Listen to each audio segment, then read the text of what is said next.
Hola, muy buenas.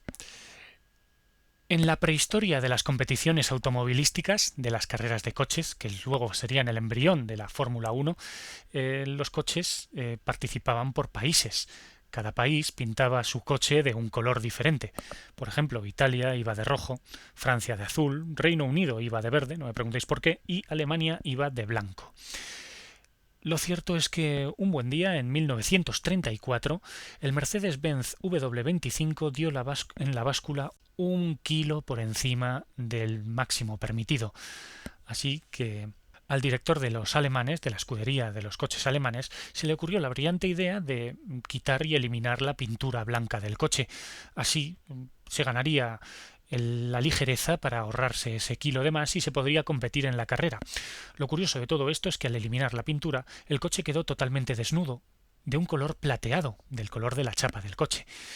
Pero aquella solución gustó tanto que a partir de entonces todos los coches de Alemania fueron de color plateado, y de ahí viene la denominación de flecha plateada para los colores de Mercedes-Benz, un color que todavía hoy en las escuderías de Fórmula 1 de McLaren y también de Mercedes se sigue respetando como tradición y como signo de marca, un color plateado que se caracteriza ya como símbolo alemán y de la casa de la estrella de Mercedes. Muchas gracias a Susana Rosales por enviarme esta anécdota a elpodcastdelbúho@gmail.com y sed todos bienvenidos al capítulo XLV Palito del podcast del Búho.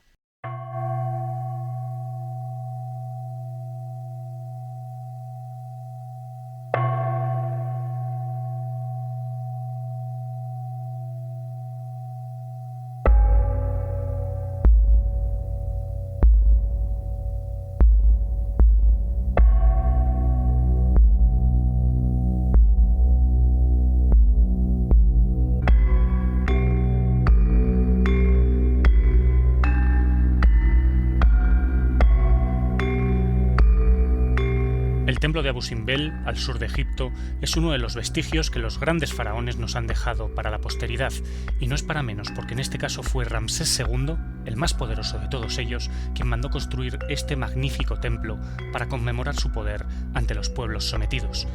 Vamos a conocer los detalles de este templo sin parangón y además vamos a saber cómo in extremis esta construcción se salvó de quedar anegada bajo las aguas de la presa de Asuán en pleno siglo XX.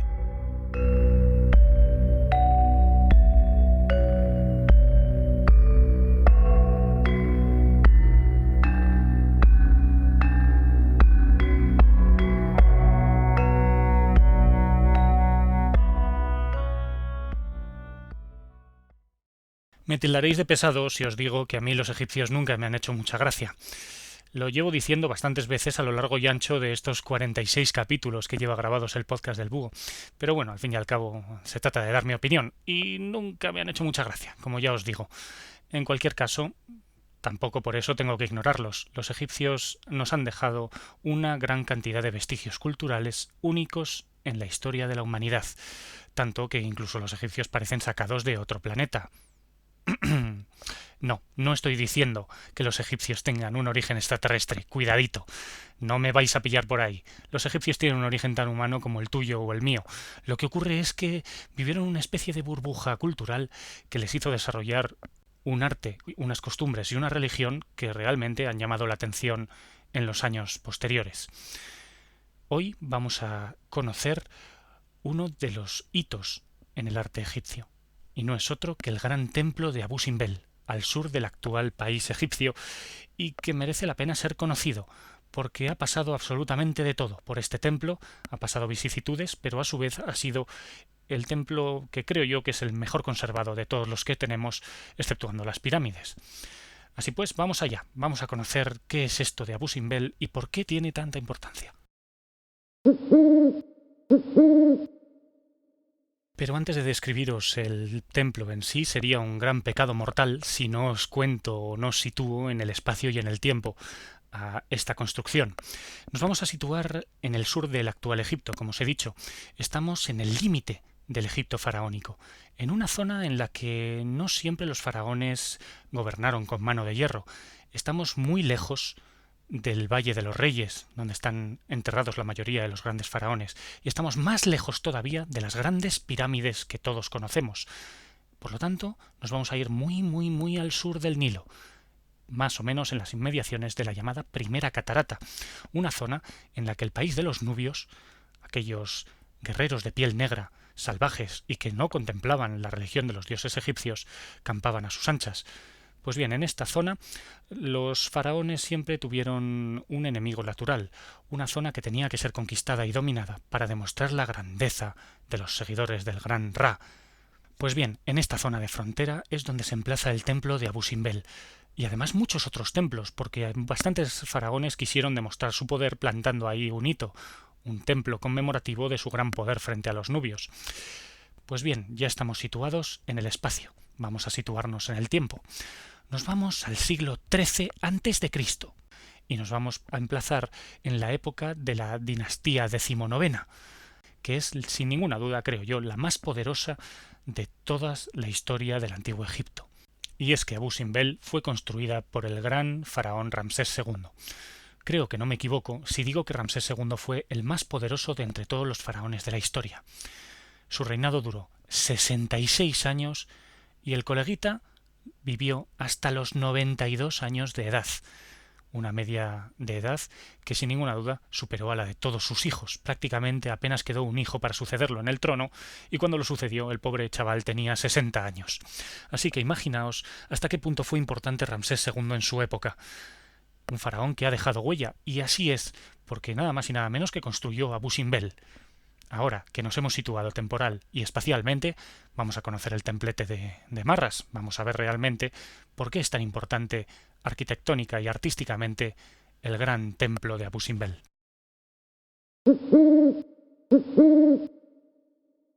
Hasta los primeros años del siglo XIX el templo de Abu Simbel no existía para los occidentales.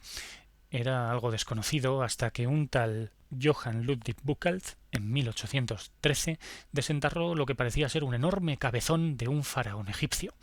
Así que, como no tenía medios para seguir excavando, salió corriendo y se lo contó a algunos amiguetes para volver a excavar y finalmente desenterrar la totalidad de este templo.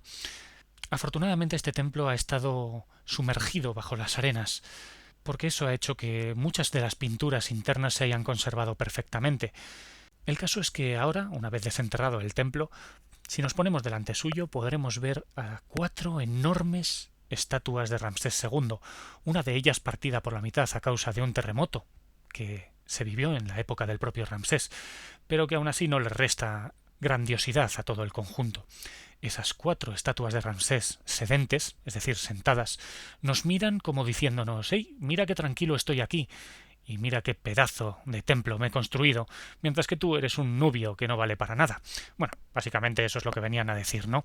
Pues el caso es que si aún así, después de ver esas 4 enormes estatuas ahí sentadas reposando y riéndose de nosotros, si aún así nos atrevemos a entrar, nos encontraremos otras estatuas colosales en el interior. Este templo está esculpido dentro de la montaña. No es el típico templo egipcio levantado piedra encima de piedra, como los de Asterix y Cleopatra. No, es un templo esculpido dentro de la roca. Es un templo en el que nos metemos en las entrañas de la tierra y cada vez vamos entrando en mayor oscuridad. Pues bien, lo primero que nos encontramos nada más cruzar el umbral serán 8 grandes estatuas de 10 metros de altura que sostienen el techo con sus cabezas. Son estatuas osirizadas del gran Ramsés II. Osirizadas significa que en ellas Ramsés II aparece disfrazado de Osiris, sosteniendo los atributos de este gran dios. Si seguimos caminando y dejamos atrás unas capillas laterales que son bastante pequeñitas, entraremos en una sala bastante grandiosa también, pero que ya es bastante más recogida. Tiene apenas 5 metros de ancho y 3 de largo, y está sustentada por 4 pilares cuadrados que nos cuentan diferentes hazañas del gran rey. Pues bien, aún nos quedará un paso más. Si damos un paso más, entraremos a un vestíbulo que da paso a una pequeña sala donde otras 4 estatuas están sentadas mirándonos fijamente. Esas 4 estatuas están en una pequeñísima sala. De lo grandioso hemos pasado a lo pequeño. Del sol hemos pasado a la oscuridad. y allí esas 4 estatuas representan a 4 dioses. Esos 4 dioses son el dios Ta, Amon-Ra, el propio Ramsés II divinizado y Ra-Horajti. Son 4 dioses a los que el templo está dedicado. Y si os habéis dado cuenta por el relato que os acabo de hacer de la descripción del templo, os habéis dado cuenta que si echáis a andar desde la entrada en línea recta, no habrá nada que os impida llegar hasta la cocina, hasta el fondo, a estos 4 dioses. Y es que la mayoría de los templos egipcios están pensados en línea recta. A los egipcios les gustaba mucho la ceremonia y la pompa, y les gustaba mucho que tú entrases al templo y poco a poco te fueses metiendo sin desviar tu curso hacia el final, exactamente igual que hace el Nilo en Egipto. El Nilo que transcurre en prácticamente línea recta hacia el final, hacia el mar. Parece ser que todos los templos egipcios están inspirados en el Nilo, un río que sin ninguna duda marcó profundamente a la idiosincrasia de los egipcios. Sin duda muchos de vosotros sabréis lo curioso de este templo, y es que está alineado perfectamente con el Sol. Este templo fue diseñado para que todos los días 21 de octubre y 21 de febrero el Sol quedase perfectamente alineado con esa línea recta de acceso y penetración en el templo, de tal manera que las estatuas de los dioses del fondo, en esa pequeña sala oscura, queden perfectamente iluminadas, aunque realmente la cara del dios Ta, el que está a la izquierda del todo, nunca queda iluminada del todo, porque precisamente el dios Ta es el dios de la oscuridad y de las entrañas de la tierra. Verdaderamente estos egipcios sabían un poquito de astronomía, hay que ver. Y no era porque fuesen extraterrestres. Era porque los egipcios tenían que dominar la astronomía por fuerza, porque el gran poder de los egipcios provenía del Nilo. ¿Y qué tiene que ver el Nilo con la astronomía? Pues bien, resulta que este gran río se desborda puntualmente siempre que la estrella Sirio aparece por el este, justo antes de la salida del sol. Por lo tanto, los egipcios tenían que calcular cuándo las crecidas del Nilo iban a arrasar todas las orillas y a depositar el preciado limo, la preciada sustancia que hacía de las tierras de labranza egipcias como las más fértiles del Mediterráneo. No en vano, el gran poder de los faraones residía en que Egipto era el granero del Mediterráneo, y lo fue durante muchísimos siglos, incluso ya desaparecidos los faraones. El gran control que se tenía sobre el movimiento de las estrellas no solamente era un apoyo religioso, sino que también era un apoyo económico. Así que dejad de pensar en lo esotérico cuando penséis en el dominio de las estrellas por parte de nuestros ancestros, sino que el dominio de las estrellas viene definitivamente marcado al dominio de las cosechas, por lo tanto de la economía y por lo tanto del poder de una nación de la antigüedad. Así que, si podemos pensar que los egipcios eran capaces de construir un templo que iluminase justo lo que ellos querían, tal día, a tal hora, con la salida del sol, ¿qué no eran capaces de hacer a la hora de construir grandes pirámides y a la hora de desarrollar grandes obras de ingeniería? Y hablando de grandes obras de ingeniería, vamos a romper un poquito el esquema de este podcast y vamos a dar un enorme salto en el tiempo. Y ahora vais a ver por qué. Nos vamos a desplazar más o menos a mediados del siglo XX, porque una obra de ingeniería que podríamos tildar de faraónica consiguió salvar a este gran templo de Abu Simbel, alineado con el sol, de la más irremisible de las muertes. El templo que había estado sumergido bajo las arenas durante miles de años amenazaba con ser sumergido bajo las aguas y perderse definitivamente. Pues sí, el templo de Abu Simbel estuvo a punto de morir bajo las aguas. Algo bastante curioso dado que está en pleno desierto.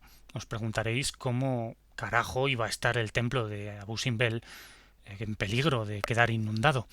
Pues bien, os voy a remontar a principios del siglo XIX, cuando los franceses han conquistado Egipto y después de las necesidades que tiene Napoleón se ven obligados a abandonar el país.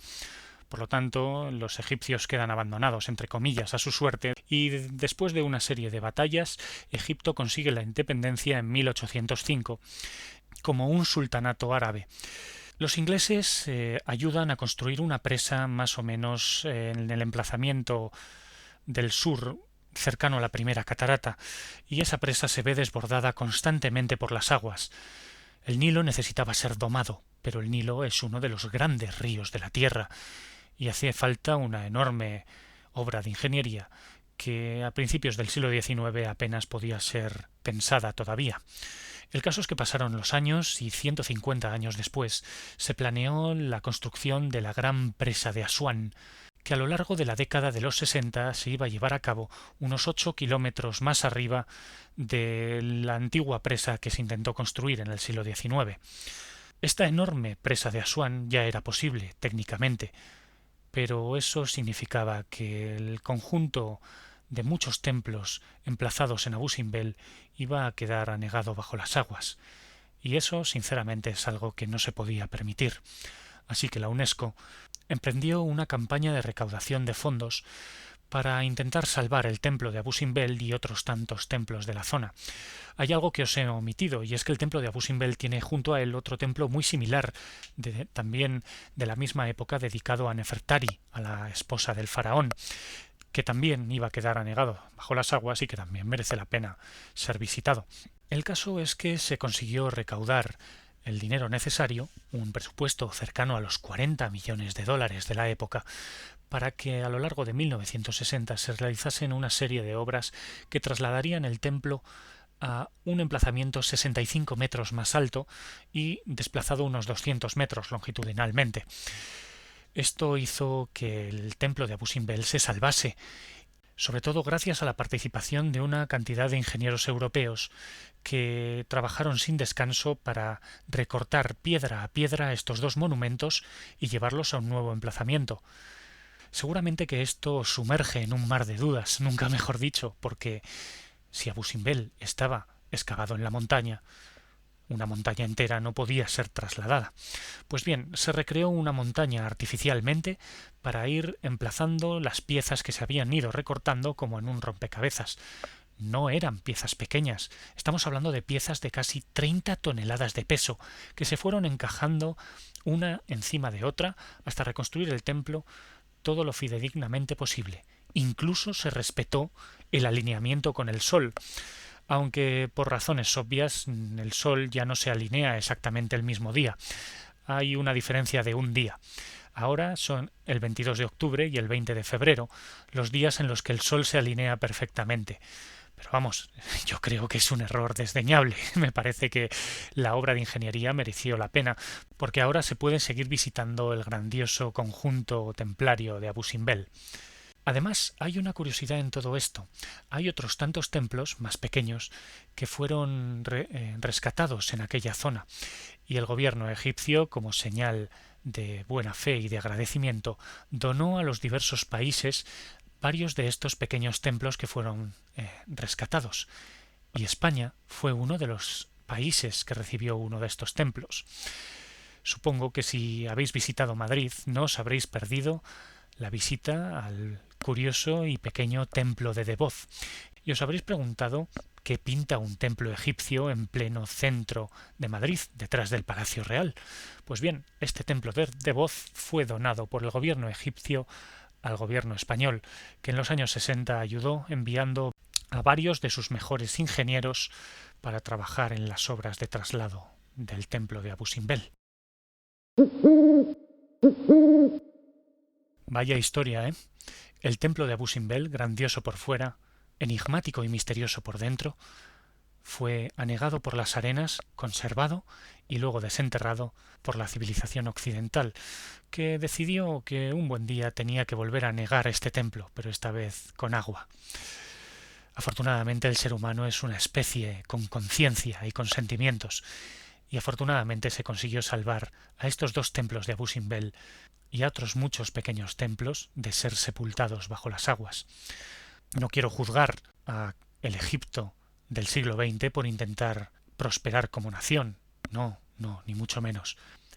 Mi más profundo desprecio a todo aquel que opina que los restos arqueológicos son solo piedras. Imaginaos que alguien coge vuestra casa, que con tanto esfuerzo estáis pagando, y la destruye simplemente alegando que son solo piedras. Vuestros sentimientos, vuestro arraigo, quedaría seriamente dañados como humano, como persona. y seguramente vuestro odio sería enorme hacia la persona que hablase así sobre las piedras que consideráis vuestras. Bajo mi humilde opinión, los vestigios arqueológicos y de patrimonio de la humanidad deben de ser preservados a toda costa, y si tienen que ser destruidos, al menos que sean recordados, porque ¿cuál es nuestro futuro como especie si nos dedicamos a tirar a la basura nuestro pasado?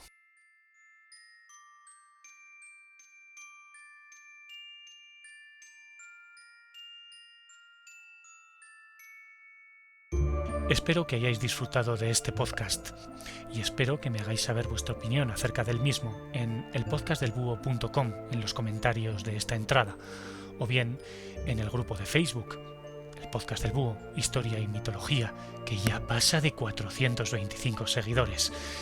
También podéis hablarme a mí personalmente en Twitter. Mi usuario es _Jorge_. Asimismo, quiero dar gracias a Susana Rosales por enviarme por correo electrónico esta curiosa anécdota sobre las flechas plateadas. Y bueno, creo que hasta aquí llegamos por hoy. Espero, como ya os he dicho, que hayáis disfrutado y yo me quedo pensando cuál será el siguiente tema sobre el que grabaré en el próximo capítulo del Podcast del Búho. Un saludo.